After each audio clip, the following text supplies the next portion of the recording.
Bom dia, sétimo ano! Vamos para mais uma aula online. Hoje nós vamos fazer a correção do CA. Então pegue aí seu caderno de atividades, lápis e borracha para a gente começar. Mas você já sabe o esquema. Tanto para dúvida quanto para corrigir as atividades, pode pausar o vídeo e tirar as dúvidas comigo e corrigir as atividades, ou pode anotar tudo e fazer isso no final, não tem problema. Então vamos começar?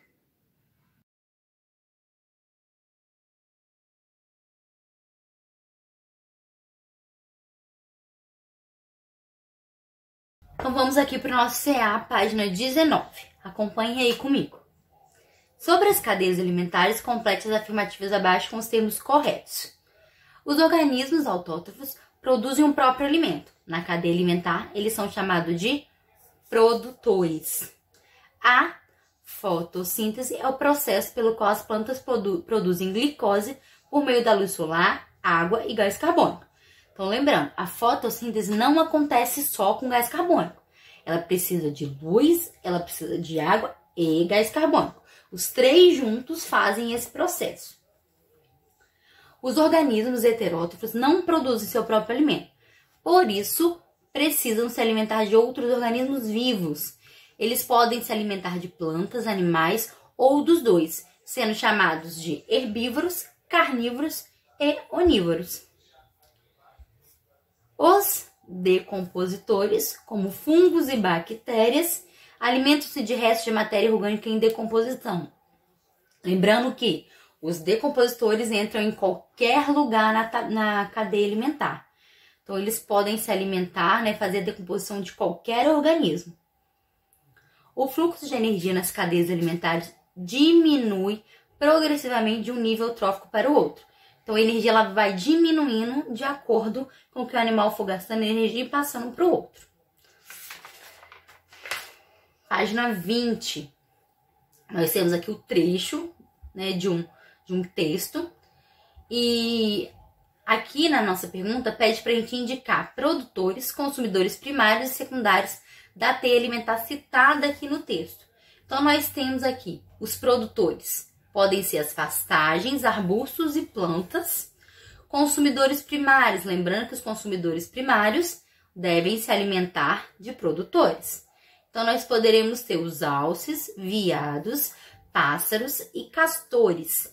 E nossos consumidores secundários, que devem ser carnívoros, que se alimentam desses animais, nós temos os lobos. Na letra B, nós vamos marcar as alternativas que têm as consequências causadas pela retirada dos lobos. Então, se a gente tira o lobo fora, o que vai acontecer? Vai aumentar o número de consumidores primários, Não tem aqui ninguém para poder se alimentar dele, só tinha um lobo, então essa população vai aumentar. Vai diminuir a quantidade de produtores, então eu vou aumentar isso aqui e aqui vai ficar a mesma coisa. Então, se vai ficar a mesma coisa, não está aumentando a produção do mesmo jeito que está aumentando o número de espécies aqui, o número de indivíduos, então isso aqui vai acabar diminuindo, porque não vai ter suficiente para alimentar todo mundo. E vai ter a mudança de habitats com possíveis migrações. Então, aqueles animais, que não estão conseguindo alimento, eles vão migrar para outras regiões. Então, eles vão procurar alimento, vão procurar abrigo em outras regiões. Na letra B, com a reintrodução dos lobos, a integridade dos parques se restabeleceu. Ordene, numerando de 1 a 3, as consequências esperadas dessa reintrodução. Então, primeiro vai acontecer o quê? A diminuição dos consumidores primários, que são esses. Então, se eu voltei com os lobos, agora eu tenho um predador para esses animais. Então, eles vão começar a diminuir, porque agora eles vão ser presos de alguém. Depois, vou ter o aumento dos produtores. Então, meus produtores vão aumentar agora, porque o meu número de animais que se alimentavam deles diminuiu. E, por último, teria mudança de habitats, com mais áreas de abrigo para pássaros, estabelecimento das colônias de castores e por aí vai. Porque eu também estou aumentando as minhas plantas, então eles conseguem arrumar mais local para poder se abrigar, para poder se proteger e conseguem mais alimentos. Aqui nós temos uma teia alimentar. Então aqui a gente tem que marcar a alternativa correta, certo? Então a alternativa correta aqui é a letra E, que fala que o aumento ou a diminuição rápida do número de qualquer um dos organismos representados aqui nessa teia pode causar um impacto negativo no ecossistema. Justamente isso. Qualquer um que a gente tirar dessa teia alimentar, ele pode causar um impacto muito grande e pode ocasionar um desequilíbrio ecológico muito grande. Então, todos os organismos presentes numa teia, numa cadeia alimentar, eles são extremamente importantes.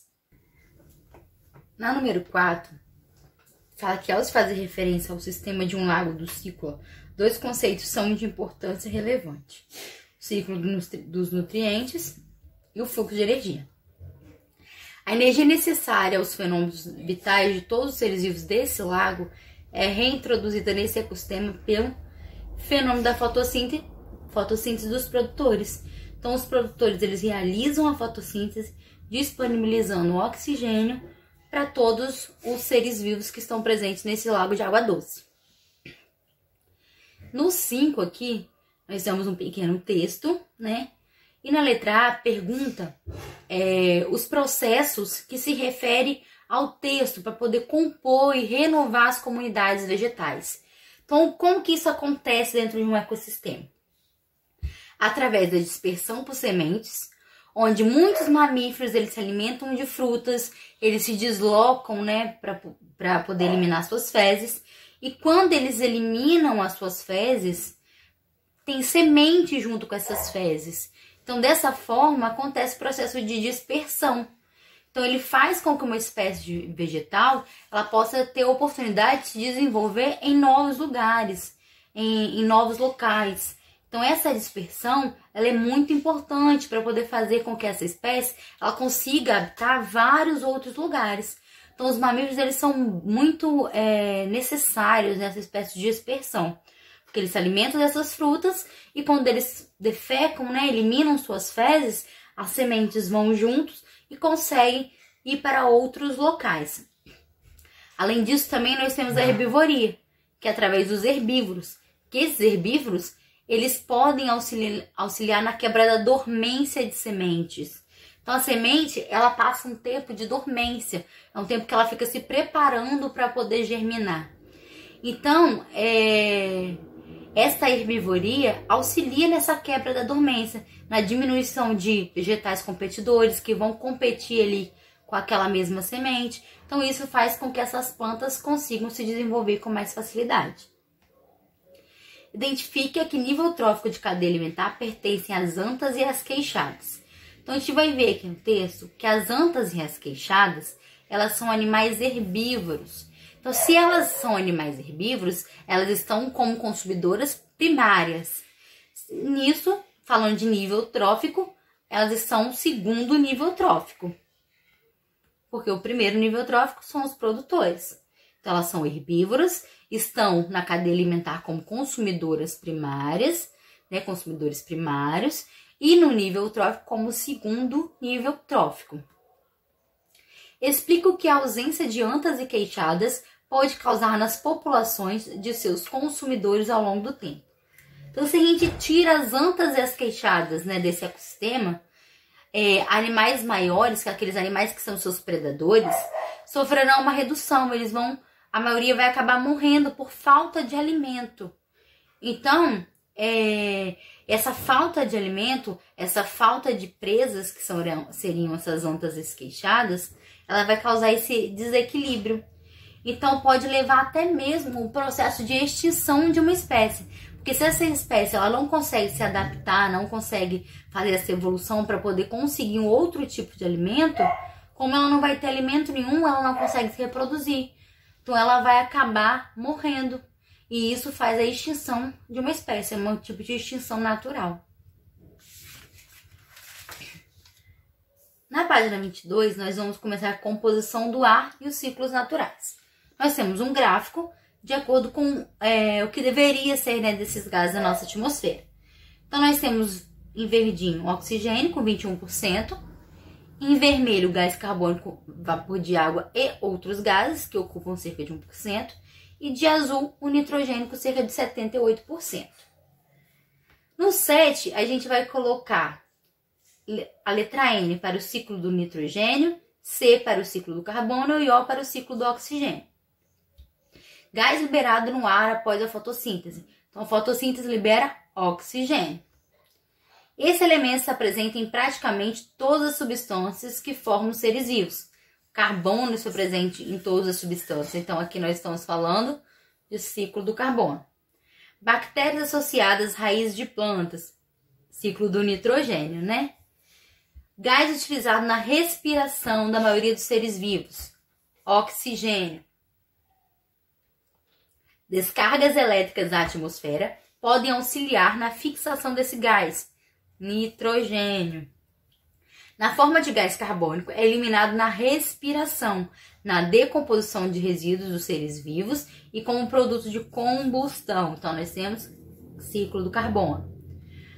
Podem se combinar formando a camada de ozônio. Então, o oxigênio, quando ele se combina, ele forma a camada de ozônio, que é o O3.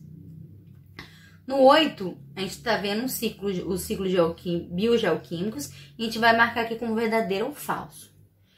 Então, a primeira vai ser verdadeira, a segunda vai ser falsa, o 2 pode representar a absorção de nitrogênio pelas plantas. Então, aqui o 2 está falando de respiração, a gente não usa o nitrogênio, né? As plantas, elas absorvem oxigênio para poder respirar, não o nitrogênio. Terceira aqui é verdadeira e a 4 é falsa. 4 representa a absorção de oxigênio pelas plantas e eliminação de gás carbônico no ar, na presença de luz solar. Então, aqui no 4, nós temos o processo de fotossíntese. Então, aqui seria o contrário. É a absorção de gás carbônico e a eliminação de oxigênio. Então, aqui estaria trocado. No 5, verdadeiro. No 9, nós temos um outro textinho falando sobre fertilizantes, né, e a redução de custos de produção. Então, na primeira questão, pergunta o seguinte: considerando a situação apresentada pelo texto e o impacto ambiental da aplicação de fertilizantes industrializados, que recomendação seria mais apropriada para reduzir o uso de fertilizantes e garantir a presença de nitrogênio nas plantações de milho?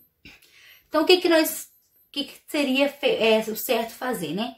Então, para poder garantir esse suplemento de nitrogênio sem esses fertilizantes, a gente faz aquela questão da rotação de culturas. Eu falei muito isso para vocês. Então, a gente faz a rotação de culturas com as leguminosas. A gente planta feijão, a gente planta soja. Então, essas leguminosas, elas têm as bactérias fixadoras de nitrogênio em suas raízes. Então, a gente faz vai intercalando, né? Faz a plantação de milho, faz a colheita. Planta uma leguminosa, ela vai disponibilizar para aquele solo nitrogênio. Então, disponibilizando nitrogênio para aquele solo, depois você pode voltar a plantar o milho, que o solo vai estar com uma quantidade de nitrogênio apropriada para a plantação, né, crescer, desenvolver.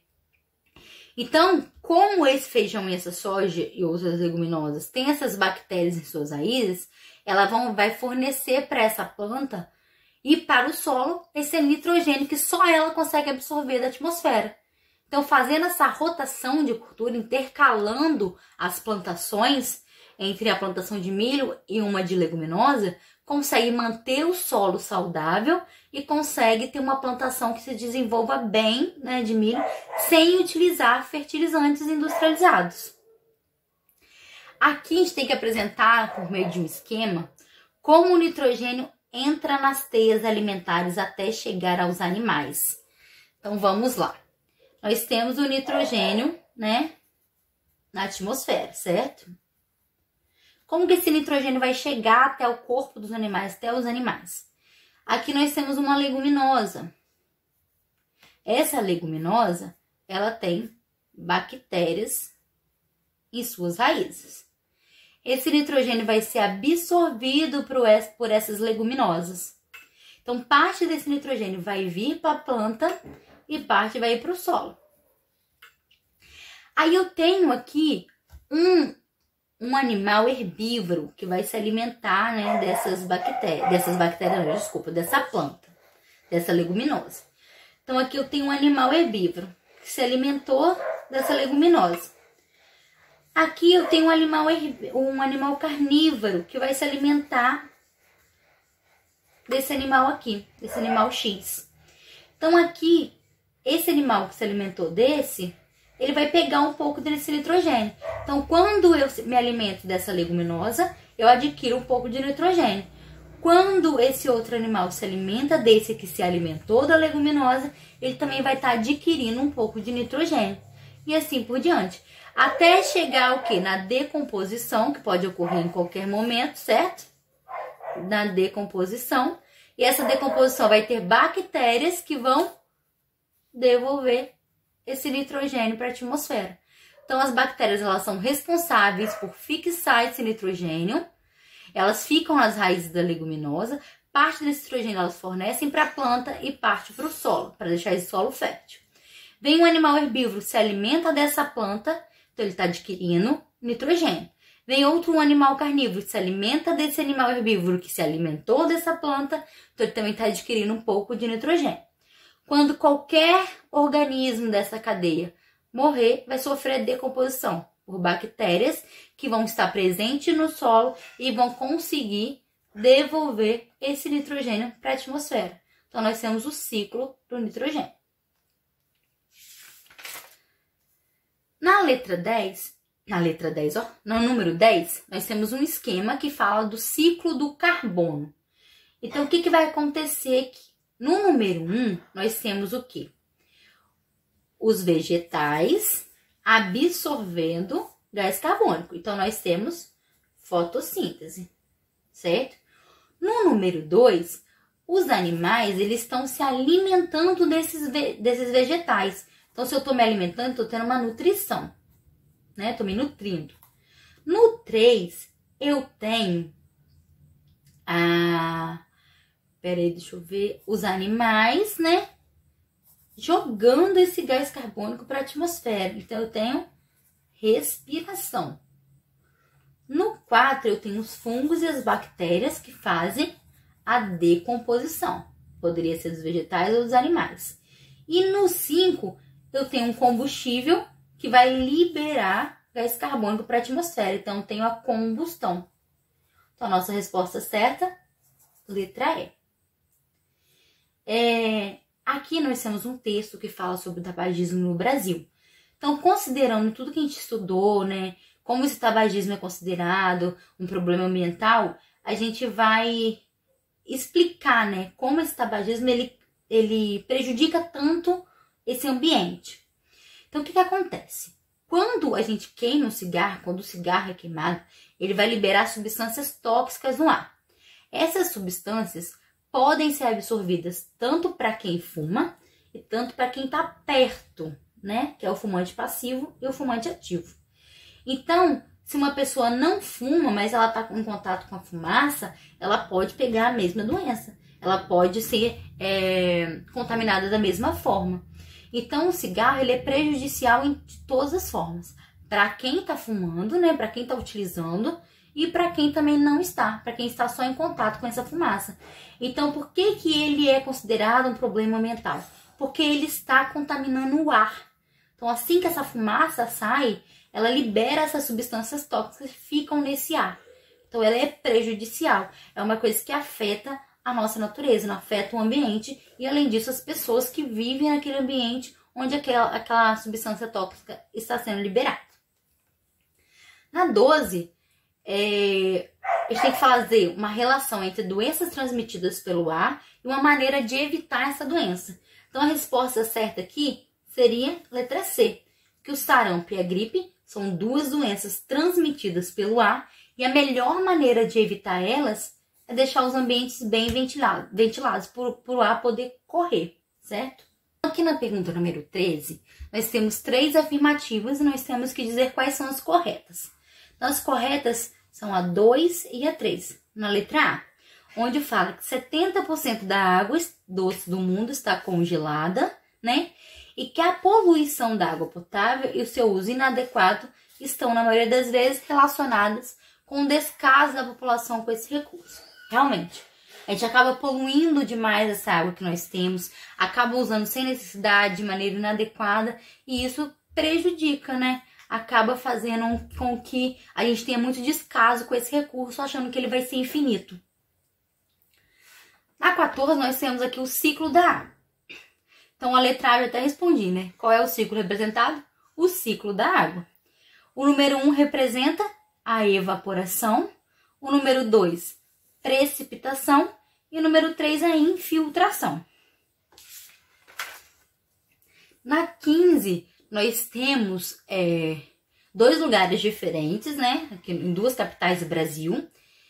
E nós temos 2 previsões meteorológicas. Temperatura atual, umidade relativa do ar, né, as condições atuais. Então, nós temos que assinalar a resposta correta. A resposta correta é a letra B, onde fala que em Teresina seria adequado não realizar atividades físicas em ambientes abertos entre 11 e 3 da tarde. Por quê? Porque a temperatura está muito alta e a umidade do ar muito baixa. Então, isso pode fazer com que a pessoa passe mal, desmaie, que a pressão abaixe e por aí vai. Na 16, tem esses bichinhos lindos, maravilhosos, e tem um cacto aqui, né? Então, imagina que a gente está escrevendo um livro sobre as necessidades de diferentes seres vivos que eles têm na água. Então, eles precisam, vamos escrever uma legenda para cada um, porque eles precisam de uma adaptação, né, para poder viver nesses ambientes. Então, os sapos aqui, eles vão viver em ambiente úmido. O seu desenvolvimento, que são as formas de girino, são aquáticos. Então, eles precisam, por causa da pele seca, precisam ficar em um ambiente mais úmido, eles precisam dessa água, né? Mesmo que os sapos, eles não vivem dentro dos rios, dentro dos lagos o tempo todo. Então, mas eles precisam viver num ambiente mais úmido. Porque quando chega na época de reprodução, eles precisam da água para fazer essa reprodução. Eles vão botar os ovinhos lá na água, eles vão começar a se transformar, né, sofrer metamorfose, passar pela fase de girino, depois que eles viram sapos e vão para o ambiente terrestre. Mas eles têm essa necessidade de ambientes úmidos. E aqui nós temos o cacto. Então, os cactos, eles tiveram adaptações que permitiram eles sobreviver em ambientes secos, que tem pouca umidade. Então, o que aconteceu com os cactos? Eles pegaram as suas folhas e transformaram elas em espinhos para poder diminuir a perda de água, né? Então, o espinho, ele faz o cacto perder muito menos água do que a folha, através da transpiração. E, além disso, ele consegue armazenar no seu interior uma quantidade de água. Então, isso faz com que ele consiga sobreviver em ambientes secos, que tem pouca umidade. Na 17, fala da fêmea do mosquito Aedes aegypti, que transmite a doença como febre amarela, dengue, chikungunya e a zika. Essas doenças estão relacionadas com a água. Por quê? Porque esses mosquitos, essas fêmeas desses mosquitos, precisam depositar seus ovos em água parada. Então, as larvas, elas vão se desenvolver se elas estiverem na água. Então, quando a gente deixa a água parada, ela vai lá, coloca seus ovinhos, né? Por menor que seja essa poça de água, ela vai lá, coloca seus ovinhos, as larvas vão se desenvolver e vão formar, né, novos mosquitos. Resposta certa, a letra B. Na 18, está falando da leptospirose e da dengue, que são doenças que podem ser fatais. Então, a informação sobre as formas de transmissão auxilia a população a tomar importantes medidas de prevenção. Então, aqui nós temos o ratinho, né, falando da leptospirose, e o mosquito da dengue. Fala assim: vou atacar as favelas e as áreas de risco. Eu sou chique, vou atacar as mansões de luxo com piscina. Então, uma medida profilática que pode impedir a expansão de ambas as doenças é evitar o acúmulo de água da chuva. Então, na leptospirose, o que acontece? Se eu tenho xixi de rato nessa rua, aconteceu uma chuva, ele espalha esse xixi. Então, se a gente tem contato com essa água que já está contaminada, a gente pega a leptospirose. Se a gente deixa essa água aqui parada, o mosquito da dengue vai, deposita seus ovos, tem as larvas que vão se desenvolver e vão acabar, né, transmitindo, formando mais mosquitos que vão transmitir as doenças. Acabamos por aqui, então, a nossa correção. Na próxima aula, teremos uma atividade avaliativa. Vocês podem imprimir essa atividade para colar no caderno e eu vou mandar um gabarito para vocês. O gabarito tem que ser feito à caneta, para quem tiver a disponibilidade de imprimir, tá? E vocês vão me mandar a foto desse gabarito. Caso não tenha como imprimir, façam esse gabarito no caderno à caneta e me mande a foto do caderno, não tem problema. Agora fiquem em casa, se cuidem, eu tô morrendo de saudade de vocês. Logo, logo tudo isso vai passar e a gente vai voltar para nossa sala de aula. Beijos!